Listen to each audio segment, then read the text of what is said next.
मेरे बच्चे कैसे हो, मुझे तुमसे बात करनी है। और जो मैं तुमसे कहना चाहता हूं उसे बहुत ध्यान से सुनो। यह मेरा दिव्य संदेश। यदि तुम इस वक्त सुन पा रहे हो तो इसका अर्थ है स्वयं मैंने तुम्हें याद किया। हे मेरे बच्चे, यह तुम क्या करने जा रहे हो? मंजिल के इतने करीब आकर अपना रास्ता बदल रहे हो। इतने समय से जो तुमने धैर्य रखा अब उसे छोड़ रहे हो। मेरे प्रिय में इस बार ऐसा मत करो। मैं तुम्हारी हर परिस्थिति में तुम्हारे साथ हूं, मगर इसके बावजूद तुम हार मान रहे हो। जब जीवन मैंने दिया है तो संभालू भी मैं ही। तुम विश्वास का दामन मत छोड़ो। मैं चाहता हूं तुम इस महत्वपूर्ण संदेश को अभी सुनो, वरना तुम बहुत भारी गलती कर बैठोगे। तुम इस संदेश में छुपे हुए संकेतों को समझना और अपने अंतर मन की गहराइयों में एक एक शब्द को उतार कर महसूस भी करना। आज जो तुम मेरा दिव्य संदेश सुन रहे हो, यह कोई संजोग नहीं है, बल्कि तुम्हारे लिए यह मेरा आशीर्वाद है। अगर तुम मुझ पर तनिक मात्र भी विश्वास करते हो तो मेरे द्वारा भेजे गए इस संदेश को लाइक करके कमेंट में समय जरूर डाल देना, जिस भी समय पर यह संदेश सुन रहे हो, ताकि मुझे पता लग सके कि तुमने इस संदेश को नजरअंदाज नहीं किया। मेरे बच्चे, प्रभु को साक्षी मानकर सच्चे हृदय से अपनी समस्या भी जरूर लिखना और मेरे प्रभु को धन्यवाद कहना। मैं उसका निवारण अवश्य करूंगा। यह मेरा तुम्हें वचन है। परमात्मा तुम्हारे दुर्भाग्य को सौभाग्य में बदलने की ताकत रखते हैं। तुम्हारे धैर्य की मैं बहुत सराहना करता हूँ। इतना दुख, इतना कष्ट सहने के बाद भी तुम्हारा मुंह पर अभी तक अटूट विश्वास बना हुआ है। अब चिंता छोड़ दो। मैं तुम्हें आशीर्वाद देने आया हूं। इस आशीर्वाद को स्वीकार करो मेरे बच्चे।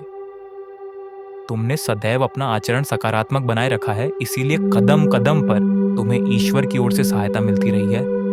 मगर अचानक से तुमने नकारात्मकता को चुन लिया है। तुमने पल भर में अपना विश्वास समाप्त कर दिया।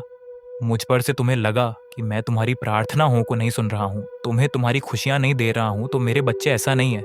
तुम उन चीजों के बारे में मत सोचो जो ईश्वर से प्रार्थना करने के बाद भी नहीं मिली, बल्कि उन अनगिनत चीजों के बारे में सोचो जो बिना प्रार्थना के तुम्हें प्राप्त हुई है। तुम्हारी सभी परेशानियां खत्म हो जाएंगी जिस दिन तुम्हें यह विश्वास हो जाएगा कि सब काम प्रभु की मर्जी से हो रहा है। अगर एक बार पूरे विश्वास के साथ तुमने अपना हाथ मेरे हाथों में सौंप दिया तो फिर कभी मैं तुम्हारा साथ नहीं छोड़ूंगा। भगवान पर विश्वास ऐसा हो जैसा इस चौपाई में कहा है, तुलसी बिरवा बाग में सींच भी मुरझाए राम। भरोसे जो रहे वह पर्वत भी लहराए। अगर कभी कुछ मांगने पर ना मिले तो मुझसे नाराज मत होना, क्योंकि मैं तुम्हें वह दूंगा जो तुम्हारे लिए सबसे अच्छा होगा। मुझ पर तुम तभी विश्वास कर पाओगे जब तुम्हें स्वयं पर अटूट विश्वास होगा। यह विश्वास बाहर कहीं नहीं, तुम्हारे भीतर विराजमान है। ईश्वर के प्रति सच्ची आस्था और अच्छे कर्म सभी विघ्नों का नाश करते हैं। यह रंग को भी राजा बना देते हैं। इसीलिए शांत होकर संयम के साथ नेक कर्म करते जाओ। प्रार्थनाएं खुद ब खुद बोल उठेंगी। कर्म की नाव डगमगा जरूर है, लेकिन डूबती नहीं। परम पिता परमेश्वर की कृपा अब तुम पर बरसने वाली है। तुम हमेशा लोगों की मदद करने की सोच रखते हो, इसीलिए स्वयं मुझे तुम्हारी सहायता के लिए आना पड़ा। अब मैं तुम्हें तुम्हारे हिस्से की सारी खुशियां दूंगा जिसके तुम हकदार हो। तुम जैसे हो वैसे ही रहना। ईश्वर सिर्फ उसी व्यक्ति से प्रसन्न रहते हैं जो नेक कर्म करता है। तुम इस मार्ग पर चलते रहो, तुम्हें बहुत बड़ी सफलता मिलेगी।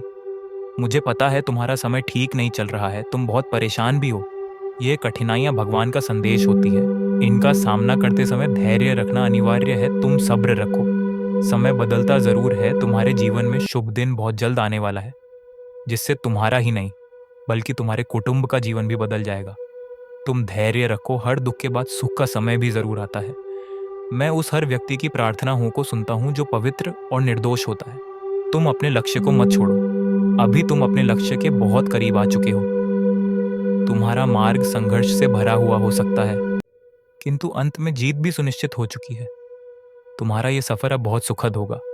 यह तुम्हें ऊंचाइयों तक लेकर जाएगा। बस मुझ पर अपना विश्वास बनाए रखना। थोड़ा समय जरूर लग रहा है, लेकिन याद रखो कि सब्र का फल मीठा होता है। तुम श्रेष्ठ हो और श्रेष्ठ ही रहोगे। मैं चाहता हूं तुम अब हमेशा सुखी, समृद्ध और संपन्न रहो। मेरा आशीर्वाद तुम्हारे साथ है। आज संदेश के समाप्त होने के बाद कमेंट में जय श्री राम और अपना नाम जरूर लिख देना, जिससे मैं अपने हर एक बच्चे की निकटता को और करीब से महसूस कर सकूं। सुखी रहो, खुश रहो। जय श्री राम।